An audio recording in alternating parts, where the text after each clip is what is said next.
little bitch then with all these people out here, my I ain't moving. I'll break your mother out. I'm trying to be back in the morning when the sun starts to rise. So mama, don't stress your mind. So mama, don't stress your mind. Thanks for tuning into my channel. It's your girl Nesha. I'm back with another video. Today's review is Love and Hip Hop Hollywood Season 5, Episode 16. This is the finale. Alright guys, so we start this episode off with A1 and Ray J. They're hashing things out. Ray J apologizes for overstepping his boundaries. He thought he was helping out, but really, he was making matters worse. Especially when you just run with information and you don't have the full story. But whatever, Ray J, we see where you were headed. You are a little messy, but you tried, boo-boo. You tried. And so A1 also tells us that Safaree reached out to him and wants to talk about everything that transpired. I'm assuming at this point that Safaree is going to tell him, hey, it never happened. I'm so sorry that this has gotten this far. But honestly, I feel like, Safaree, you could have nipped that in the bud a very long time ago. When Ray J brought you over to the dinner, you could have just said it right then and there. You prolonged it. You maintained the suspense of like, did he sleep with her? Did he not? You know, you could have ended that a long time ago, but it's okay if you wanted to do it in private. All right, so Nikki, Brooke, and Marcus are sitting down. You can tell there's still some tension between Brooke and Marcus because you know that your girl Brooke called his side piece over to the last event where they had on all white, and y'all, it was a hot mess. You didn't watch that review, go watch it. Anyway, so Nikki walks up. I can't remember whether she was asking for an apology or she gave an apology. I can't remember how that went. Brooke starts to talk about Marcus's side piece, Amber Diamond. And so he didn't feel that, you know what I mean? He's like, why you sitting here talking our business to people? But then she's like, what, whatever. So then she keeps talking. I can tell that Brooke is definitely getting sick of him and his craziness because the boy just can't keep it together. And I understand why Booby wants to go after, but again, you know, Booby, hey, you know, you also cheated on somebody. You can't be trying to defend one person's emotions when you just destroyed the other. So Lyrica and Princess walk up to the table where Brooke and Nikki is. Lyrica feels like she is owed another apology. Princess literally defends Lyrica and just basically saying, yeah, I do feel like the way that this should go is you apologize to her. And I'm like, no, boo. First of all, Princess, how are you going to tell your husband that he's messy, but then you walk up and do this? That's messy as hell. Stay out of people's business. Lyrica is going to high-five her. That's my best friend. Yes. And I'm like, no. I agree with Brooke. She already done apologized to you. She said twice at this point in time. She's not going to keep kissing your damn ass. Whatever, girl, whatever. Y'all see your issues with the wrong person. You need to be talking to Safaree. He's the reason why this has continued to go on as long as it has gone. Brooke only relayed the information that she was given and what she saw with her own two eyes because y'all were flirting. But she apologized and she should. Honestly, I feel like she don't owe you another apology. Princess, stay in your damn lane. Apple Watts and her dad. So they're actually meeting up to do the paternity. Or whatever, they do the mouth swabs and that happens. Later on in the episode, they meet up at a park and then she has the results, she opens it, she can't read it, gives it to her dad. He reads it and says, basically, you're not my child. My heart broke for her. My heart broke for her. The reason it broke for her is because it's already hard reaching out to somebody that you feel neglected you, didn't want you as a child, you know, that's supposed to be your protection. It's hard reaching out to that person, right? Already. Now to find out that this person that you've been reaching out to and you've been having this anger towards because you say he left you, now you find out that this person isn't even your dad. I was hurting for her, y'all. And then the bastard have the nerve to say that he knew this ever since she was a little girl. And that 7 years ago, when she reached out to him, he did not have it in him to tell her that he was not his or not her father because he felt like she needed somebody. She was looking for that father figure and he wanted to be that for her. You freaking weirdo. Do you not understand how crazy that is? This girl, you knew since she was a little girl, because y'all did a paternity test, that this was not your daughter. You had physical proof that this was not your daughter. You allow this girl to get older, to reach out to you, and you continue to go on with this narrative that you were the father when you know that you were not the father. And then for her to get presented with an awesome opportunity, Sean Love's looking out for her, getting her a new place, fixing her up, getting her life together as an artist and as a person. You see somebody coming in and doing what they're supposed to do. Instead of you ever telling this girl, look, you're not really my child. Instead of you doing that, you talk to Sean Love about getting a percentage off of this girl. Y'all, the amount of fuckery. I couldn't believe this bastard. I'm like, you was going to use her. You wanted to look at the contract so that you could see her business, but yet you're not even family to her. Y'all, I felt for her. You know, there was a scene where she called Sean Love to pick her up, and it seems like Sean Love has been the one that she's been falling back on throughout since they met each other. It seems like Sean Love has been her constant support system, you know what I mean? And so Sean Love pulls up because she called her and she's like, yeah, let's just go to the studio. You know, he's not my dad, but let's just go to the studio. Let's just do that. And Sean Love's like, no, baby, no, come on. It's okay. Like, we'll figure it out. We're going to find your dad. No, it's okay. I just want to go to the studio. And then you see her face change and she starts crying. I'm hurt for her, y'all. I'm really hurt for her because this person tried to use you. Not only that, he took you to counseling. He tried to fix whatever was salvaged, knowing that he was not your...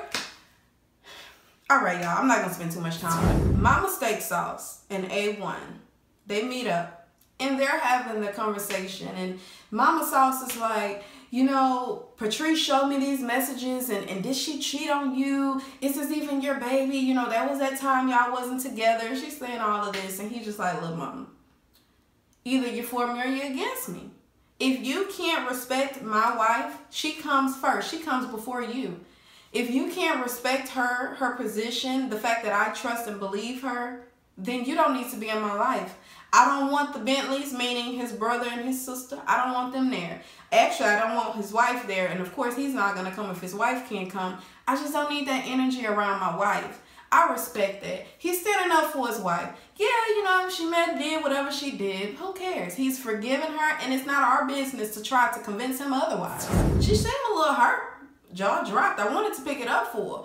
But I was just like, well, you know, this is what happens when y'all keep poking y'all nose in other people's business. I know y'all subbies, y'all done had that happen probably to y'all, or you know somebody that this has happened to where they keep poking in somebody else's business to where that person drops you, the poker.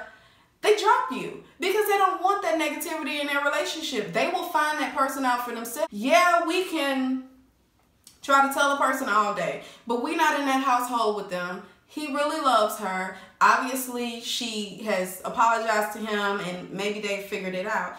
But let him he needs to figure that out for himself. It's healthier that way. J Will is at a performance that Mr. Ray has coordinated for him. And this one is much bigger than the last one. He's so happy because diligence paid off. You know what I mean? He stood up to Mr. Ray and Mr. Ray was able to open up another opportunity for him. He invites Lil Brittany over because he wants to apologize to her for everything that had transpired. I felt like personally he only did that because now he's in a better situation than he was originally. That's how I feel. That's the only thing that made him apologize. But at any rate, I'm just glad that they were able to fix it because J Will was coming off as very catty and I was not here for it. Safaree and A1 Steak Sauce meet up and this is the meeting that he told Ray J about. Safaree comes up, they're sitting there and they're just like, look, he said, man, did it happen? Did you do that? You know, did you smash my wife? He's like, nah, I didn't smash her. Okay, well, what about this photo thing? Did you send her a photo? Nah, I didn't send her a photo. What about the video? Did you send her a video? I mean, I can't remember. Maybe I thought I was sending it to one person. I'm like, seriously, Safaree, just let it go. You still keeping up this suspense. Let it go. Just let it go. Give this man the ease that he wants, the peace of mind that he wants with his wife. Give it to him.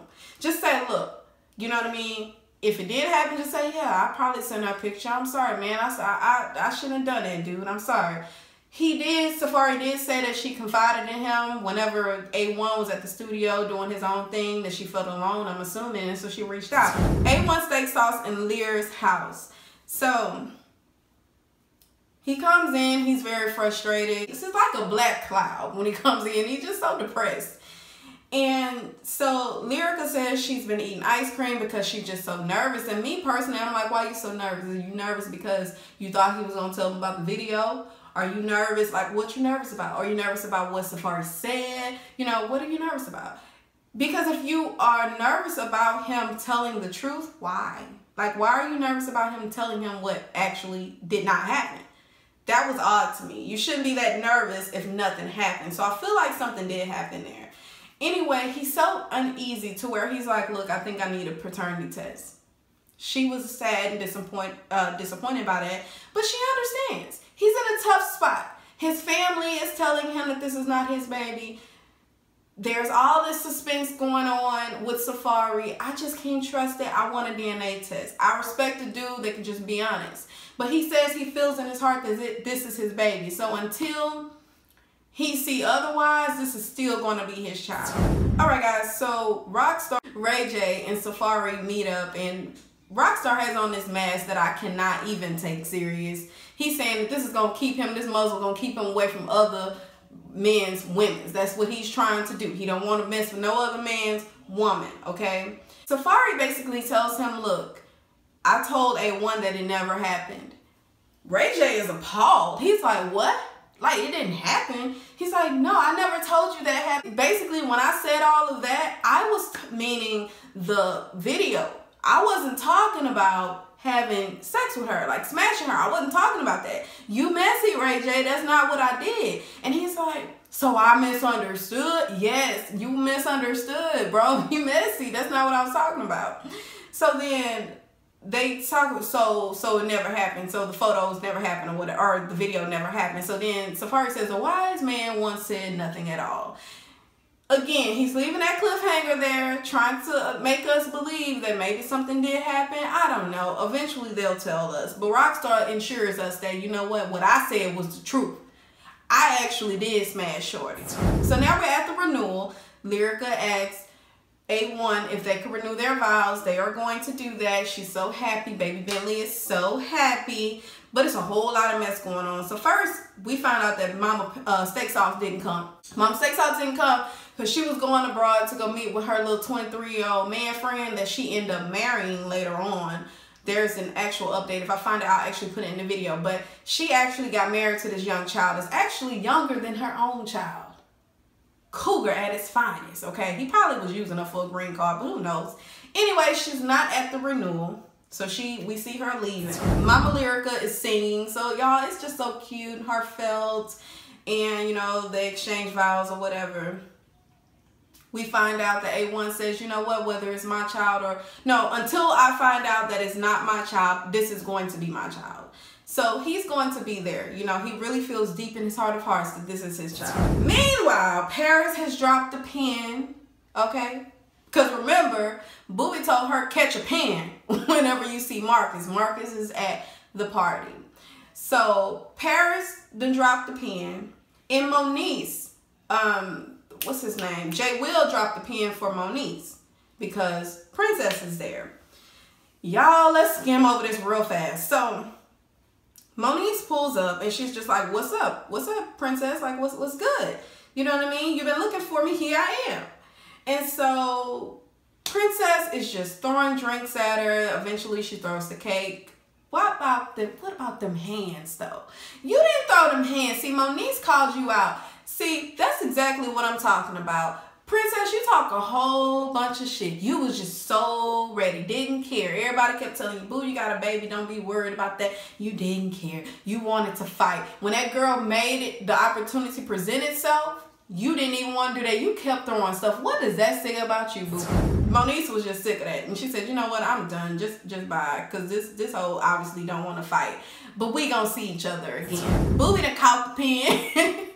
And so Booby pulls up. Y'all, Booby was gonna destroy Marcus. Do you hear me? He say, look, she don't got no brother or no daddy to kind of to defend her, and you know that you taking advantage of that. You taking advantage of the situation, and this is somebody that I really care for. I'm not just gonna allow you to do her and treat her like trash, how you been doing with all these little girls and all this other type of stuff. And so Marcus kept trying to run up. Booby ain't bud. Bring your ass here. I'll break your motherfucking jaw. I was like, oh my God. Okay, Booby.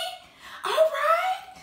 Booby ain't playing. Booby ready. He said that's all that's fake. All that's fake. He kept trying to get to him and everything. He's all that's fake. It's fake. It's fake. It's fake. I'ma catch you. I'ma see you. And Marcus kept running. Man, let me get to him, bro. Chill. Let me get to him, Marcus. You didn't want that.